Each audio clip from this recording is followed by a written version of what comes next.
Hello everyone, Janet here. It's time for the Secret Squirrel Sisters August swap. The theme for August was Vintage Girly Grunge Recipe Box. So when the theme was first announced, the idea that I had was, why not make a cookbook meets recipe box meets junk journal? And kind of, when I collect recipes, I collect a variety. They don't end up really nicely put on little recipe cards. It's just not the way I do it. I usually end up tearing things off of boxes or tearing things out of magazines. I just kind of like a place to stuff them all where I can get to them easily. So this is something that I would like. But anyway, I had really a lot of fun making it. What I did is I used a box. I was looking for a box at Michael's, and the book boxes didn't quite work because they didn't open up correctly. And then I was getting ready to do dishes, and was throwing away a box that I had got some frozen steaks in, the Omaha Steaks box, and it just ended up working perfectly. So I used one of these, and then I just gessoed over it with gesso. And then I ended up getting some old recipe books and some vintage images off of the computer, and I used a lot of Graphic 45 domestic goddess paper, and I just did a real collage of just mismatched pieces of recipes, old recipes. Some of them are old handwritten recipes, like and with all the food stuff still on them. I actually ended up just copying it because I wanted it to be not so thick when I decoupaged it on. So old recipes and the paper and just old newspaper clipping. And this was one of the cookbooks that I had, and it actually shows how to make the recipes with little comic strips, so it was really, really cute. So I ended up decoupaging the whole thing like that. Then I really wanted to use chicken wire, so I was trying to figure out a way to do that. And so I got a piece of the aviary wire. Chicken wire was a little bit bigger than I wanted. And I just put it in the back of a cheap frame, and then I just crackled the frame. It's dark brown underneath and the vintage white on the top. And also underneath is just the still decoupaged part of the box. It's just all decoupaged, and then this actually makes it come up. So she could even clip things onto the chicken wire if she wants. I really kind of wanted that lady to show through. I really like that in the Domestic Goddess collection. I really like the picture of that lady. So I put on butterflies because this box is for Katina, and she loves butterflies. And even though she really wasn't going to use the box in her kitchen, she is a cook, so I was really glad to hear that. It sounds like she's a very good cook and cooks a variety of things, so hope she's able to use this. Also have another butterfly here and some flowers and some skeleton leaves. So the box just opens like this. I put, I think this is a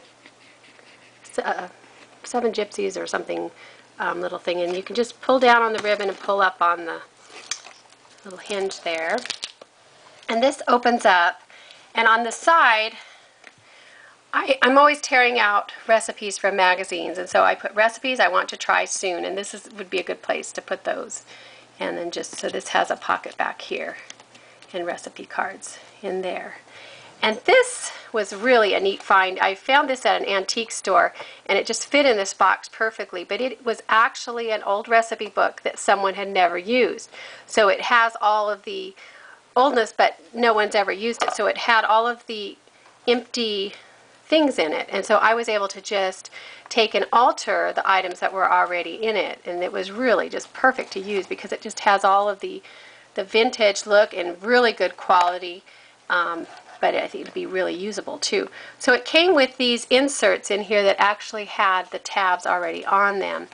But these inserts were really thin, so I ended up backing all of them and adding a lot to the pages. So some Graphic 45, and then just added a lot of pockets like you would for a junk journal, and thought it would be really fun. I was really trying to be careful not to make it too thick because it needed to all fit in the box, and I wanted to have plenty of room for recipes, which is very hard for me because I end up usually making things way too thick. But anyway, so it's more like a junk journal type of thing, and so this is one of the dividers. It comes with a divider here, and so then I just ended up lining it in the back and putting another pocket here using some stitching. And it actually came with several of these envelopes in the book. I thought they were really neat looking, so I altered the back of those, and this one opens up and there's more recipe cards in there. And I just get a kick out of all of the instructions on how to do things. This must have been from the 1950s or so. It's very interesting.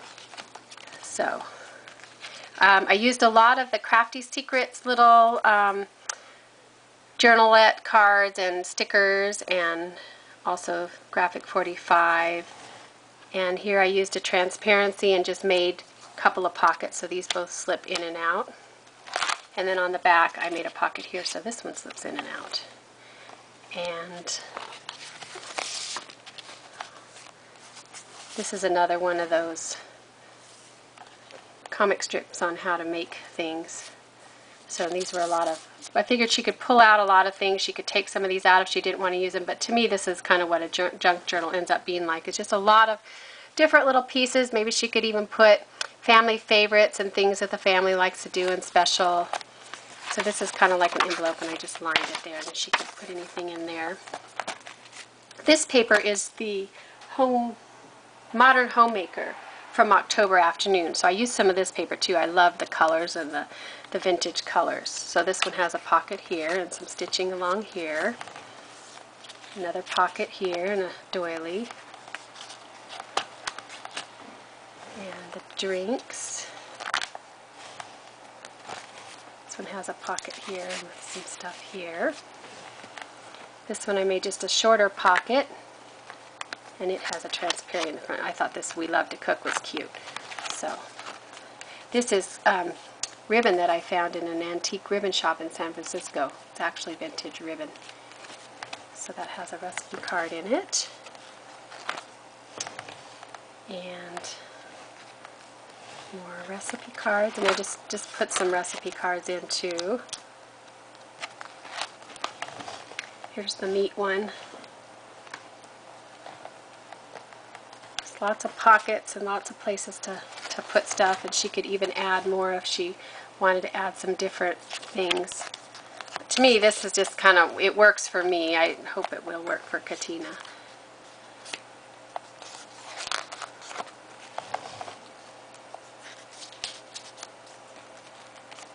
Woman's work is never done, isn't that the truth? The salads.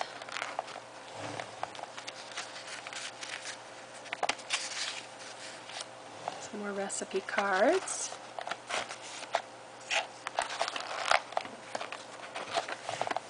There's the soups. Just have a thing that opens up there. More cards there.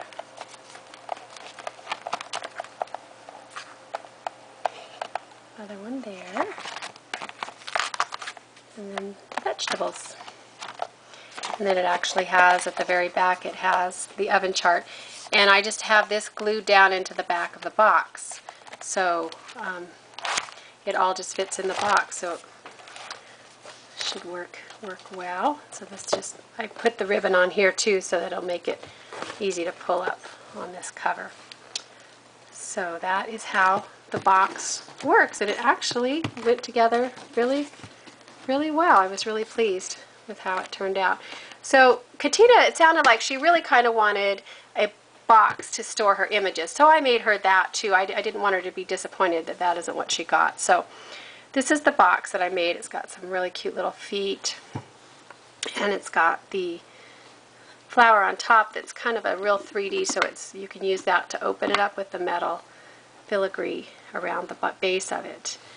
And so it's just the black crackle with the cream.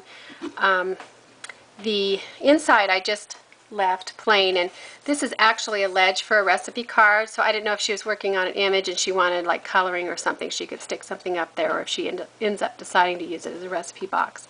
It's a great place to hold recipes. So in the inside I made dividers. That was part of the challenge, was to alter dividers. This box came with some dividers, so I just covered them front and back with some black and cream assortment of papers. And I left them pretty plain so that she would have plenty of room in her box for her images. Then I made little labels